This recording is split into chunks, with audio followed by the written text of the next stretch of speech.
GMA Network Center, ito ang 24 oras.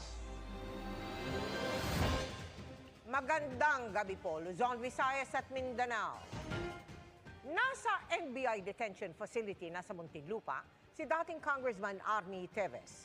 Matapos siyang ipa-deport mula sa Timor-Leste. Bantay sarado man mula nang dumating dito sa Pilipinas.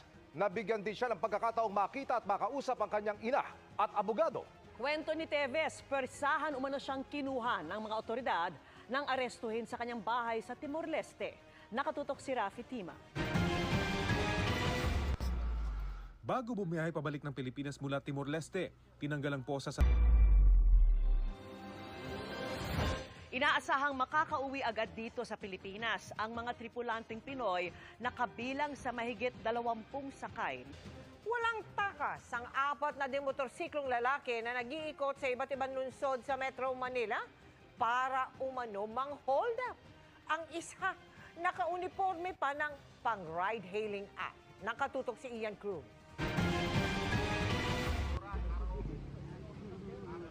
Tiklo ng mga pulis at gwardya ang 4 na lalaking sakay ng motorsiklo